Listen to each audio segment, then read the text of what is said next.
Meu nome é Célia Weber, hoje casada com Heilmann, meu marido é Heilmann. Então eu estudei aqui na linha Imperial até o 4º ano, a 4ª série, no grupo escolar, na época ainda era série. Daqui eu tive uma pequena transição no colégio Padre Werner. Na época não tinha o 5º e o 6º ano no colégio Federico. Então eu fui 2 anos no colégio Padre Werner, e aí fui para o colégio Federico, 7ª, 8ª série, na verdade, e aí o ensino médio também no colégio Federico.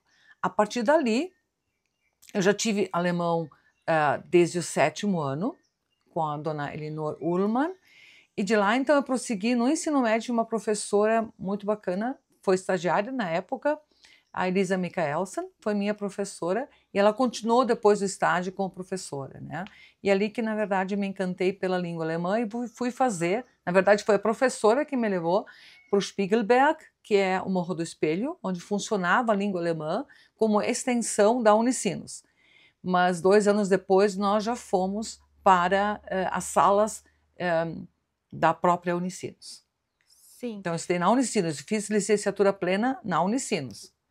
E como foram suas primeiras idas à escola? Você se recorda? Como era a escola aqui na linha Imperial quando você iniciou? Quais são suas lembranças? Primeiro porque fiz o pré, na época era uma novidade ainda, né? Ter pré, uma pré-alfabetização, uma pré-escola, né? Então essa professora foi a Erika Meinertz.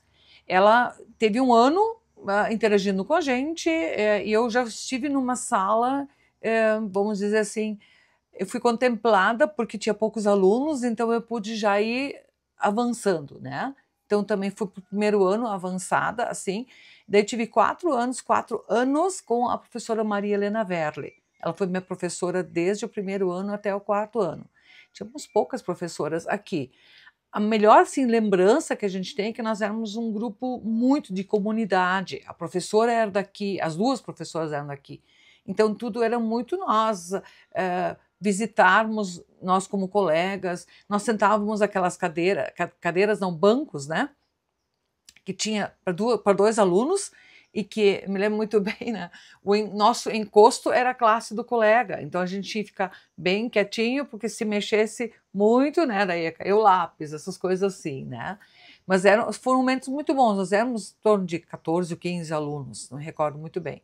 E nós tínhamos, já naquela época, nós éramos também das primeiros alunos que ganhávamos merenda na escola. Então tinha a senhora Olivia Stracke, que fazia merenda. Claro, tinha algumas coisas que vinham em pacotes assim do estado, porque eu me lembro que a gente ajudava, sempre tínhamos 2, 3 meninas que ajudávamos a dona Olívia a fazer a limpeza das salas, passar cera. Isso para nós era muito prazeroso, né? Então nós íamos ou sábado de manhã ou no final do turno a gente ajudava a dona Olívia a fazer a limpeza. Mas ela então era a nossa merendeira, então ela cozinhava algumas coisas que nós também não gostávamos. Nós éramos obrigados a comer merenda, tomar aqueles leites achocolatados é o que vinha, isso era a melhor parte, mas a sopa de feijão, essas coisas a gente detestava, então a gente tinha que comer. Mas como eu tinha uma colega que gostava de comer, então a gente trocava os pratos. Então era assim bem interessante. A Marilene Bauer fazia isso comigo. Mas o ambiente escolar sempre foi muito bom aqui. E aí, de repente, agora tem que ir para o centro, né? Tem que ir para Nova Petrópolis. E aí tinha uma Kombi que levava os alunos da comunidade para o centro, com o seu Guido Neumann. Ele trabalhava naquela época na Caixa Rural, que hoje é o Sicredi, né? Então ele levava as crianças com uma Kombi, nós enchíamos aquela Kombi, tinha muita criança ali dentro. Hoje seria proibido, né? Mas naquela época não tinha fiscalização. Nós íamos com o seu Guido e nós íamos depois até a praça, onde tinha então a Kombi estacionada, embarcávamos e ele nos trazia para casa. Você se recorda do seu material didático na época? Sim, nós tínhamos apenas. O livro era da escola que nós tínhamos, né? Aham. Não sei se não era o livro do Guri, uma coisa assim. Eu não consigo lembrar agora do próprio livro, mas a grande parte era escrita no quadro e nós copiávamos o caderno. Aham. A professora ou tinha aquelas folhas passadas no mimeógrafo, nós já tínhamos mimeógrafo na época, né? Não Aham. tinha Xerox, não tinha nada disso, né? Então, nós copiávamos muita coisa, inclusive textos que nós interpretávamos, né? Então, a professora passava no quadro e nós copiávamos. Na escola eu Escola não não. falava português. Alemão era da família, Meu filho também, né, já são 29 anos, meu filho também, quando foi para a escola, não falava português, a gente falava só alemão, e ele demorou, acho que meio ano, até que então ele falou alguma coisa e as pessoas achavam que ele era, os colegas achavam que ele era mudo, né? Porque ele não falava, não se expressava. Mas a professora entendia ele, que a professora também falava alemão. Então a mesma coisa acontecia com a gente, comigo, né? Nós não tínhamos eu não tive nenhum colega que não falasse alemão. Ah, sim. Então a professora também, quando ela queria explicar alguma coisa, às vezes a gente não entendia, a gente tinha a tradução da professora. Ela dizia em alemão muitas coisas, né? Acha que houve alguma dificuldade de aprendizado em relação à matéria ou... De forma nenhuma, acho que só contribuiu. Eu vi isso pelo meu filho também, o interesse que ele teve depois pela língua estrangeira, a facilidade que ele teve com a língua estrangeira, tanto com o inglês também, teve muita facilidade. Eu acho que crescer bilíngue, hoje a gente sabe que muitas famílias, elas também em casa falam língua alemã, conheço muitas pessoas, muitos casais, um é de uma origem, outro de outra, eles dominam, as crianças saem dominando as duas línguas. E eu considero o dialeto uma língua, né? O Hunsrückisch, para mim, é uma língua, tanto quanto a língua alemã. Eu costumo até separar as duas coisas, né? Então, português, Hunsrückisch, língua alemã, são para mim 3 línguas já, né? Então, eu acredito realmente que essa é só uma contribuição para a vida da gente. E eu, em sala de aula, como professor de alemão, também percebo isso. Os alunos que têm de casa, que trazem de casa a língua alemã, eles têm uma segunda língua e ela está ali presente para compreensão, não só para comunicação, mas para compreensão de mundo também, porque a gente traz junto não só uma língua, a gente traz a tradição, a gente traz músicas, enfim, tanta coisa que também nos forma como falantes. Né? Você sentiu diferença quando foi estudar a língua alemã do dialeto? Sim, diferença, principalmente na conjugação de verbos. A gente via no dialeto, a gente não fala toda a terminação da palavra, né? No passado você engole o final, né? Não tinha dativo, essas coisas, então tinha que aprender essa parte, mas isso não foi dificuldade porque a gente já sabia o que significava. E uma das principais coisas é a estrutura da frase, né? Essa estrutura, ela fica e a gente domina, então, a língua alemã a partir disso. Eu gostaria de dizer que nós estávamos afastados disso, não fechado. Muitas pessoas interpretam que nós éramos uma colônia, Petrópolis principalmente era uma colônia fechada. Não, nós estávamos afastados de tudo, que ainda não tinha turismo, não tinha nada ainda. Sim. Então, eu acredito assim nessa questão de local que se preservou e que hoje está sendo, vamos dizer, está sendo aberto para as outras pessoas conhecerem através de museus. Tem muito museu recente, nós temos nosso 10 anos. Né? Então, tem histórias que hoje vão fazer sentido, mas que na época ninguém dava valor. As casas em Chamel, por exemplo, pouco tempo se começou a fazer, na verdade, um mapeamento, um cadastro, não querer que fossem tiradas para que se mantivessem. Né? Hoje tem que fazer todo um processo para conseguir tirar uma casa e deslocar para outro lugar, como é aqui na comunidade estão fazendo. Né? Então, eu vejo que isso também é um problema, mas também se achou uma solução. Essa continuidade. Então, não se sentiu no passado a influência política, social que fosse. Se deixou ali. Né? Nós, quando trouxemos 2 casas lá da Temerária, ninguém se preocupou com aquelas casas, simplesmente era para baixo, assim, ó, ir ao chão. Né? E a gente achou, não, peraí, vamos passar para cá, vamos comprar isso.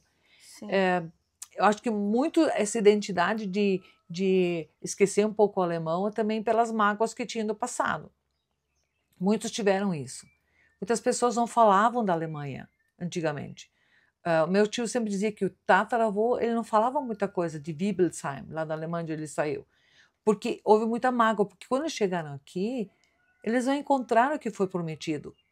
Então, houve uma geração que sofreu muito, né? Sim. Né? Que passou muita necessidade. E a primeira geração, a gente sempre tem uma frase que diz, né, que a primeira geração encontrou aqui a morte, a segunda encontrou aqui a necessidade e só a terceira encontrou o pão. Então, essas coisas são muito fortes ainda para muitas pessoas. Eu sou de origem alemã, mas eu não sei nada da família. Por quê? Porque não foi passado. As pessoas não quiseram passar adiante. Eu tive felicidade de ter pessoas na família que quiseram que esse contato continuasse e que a gente hoje se visitasse. Então, que essa história não tivesse um fim. Qual era a profissão dos seus pais? Meu pai era proprietário de uma serraria, mas que já foi do meu avô, do meu bisavô e do meu tataravô. Tinha serraria Moinho, né? A minha mãe era do lar. Mas, assim, essa identificação do trabalho é que também veio de geração em geração. Hoje não existe. Existe aqui como museu, a serraria. Sim. Quais livros ou autores tiveram um impacto significativo na sua formação como hoje professora? E você se recorda na biblioteca, quando menina, de pegar algum livro que tenha marcado muito?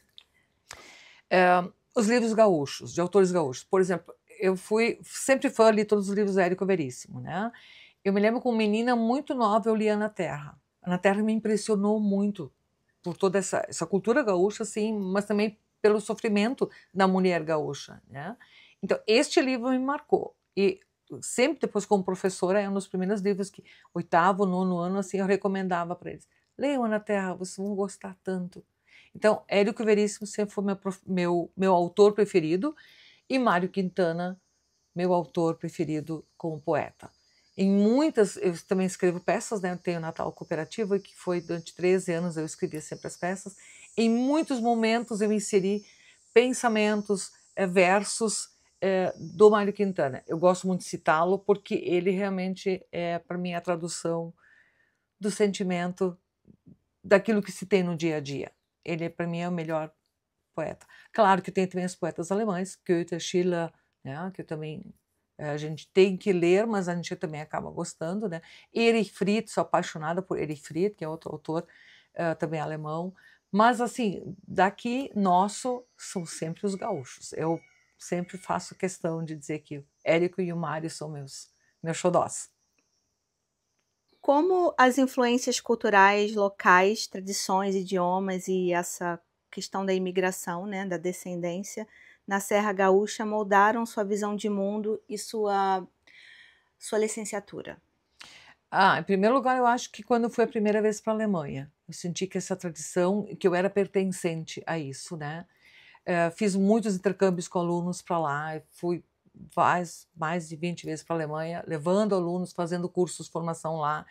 Eu acho que essa minha identidade, ela foi revelada a partir do momento que eu senti que eu também era pertencente a uma outra cultura. Eu era brasileira, sim, sou brasileira, mas eu também tenho família alemã, eu também tenho uma continuidade. Tanto que a história nossa de família, ela se manteve viva durante essas 5 gerações. Então, eu sou aqui a 5ª geração no Brasil, e essa história ela continuou viva. A gente tem amigos que hoje nós consideramos como parentes, claro, e essas histórias eu também conto nesses meus livrinhos, né, onde a presença, família, né, eles nos visitando, essa troca de informações, isso tudo, eu fui me formando aos poucos, né?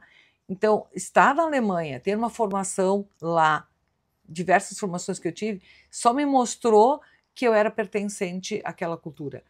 Isso se traduziu também em diversas encenações que eu escrevi. Esse último ano, por exemplo, Natal Cooperativo, que reúne mais de 200 figurinos, né, aqui da comunidade, contou os 200 anos de imigração alemã. Então, eu contei a história a partir de um diário que pertenceu para a família, de um menino que saiu de Buch, na Alemanha, e veio para o Brasil. Então, ele conta, não todo dia, mas algumas coisas de alguns dias. Isso está naquele livrinho que eu te passei, né? Então, ele contando o que se passou com ele na viagem, a gente pode dizer que, dentro da imigração alemã, é a história de todo mundo que veio de lá para cá. Porque ela é igual. A passagem do navio, a despedida, a saudade, as doenças e tudo, ele conta isso, né, no livro. Então, isso eu também, hoje, em coisas que eu escrevo, seja... eu também escrevi um outro poema naquele livrinho que a URGS fez, no dialeto, né? Aí eu falo dos imigrantes. Então, isso eu também traduzo. Essa minha formação também tem a ver com traduzir essa minha identidade, né, dentro daquilo que eu escrevo. Então, não é só uma formação, né? Eu vejo que isso é uma continuidade. Você sentiu ou presenciou mudanças no ambiente escolar ou educacional durante a ditadura? Porque você ainda estudou na ditadura, né, ou Não, não? não, Nunca percebeu assim, não, nunca.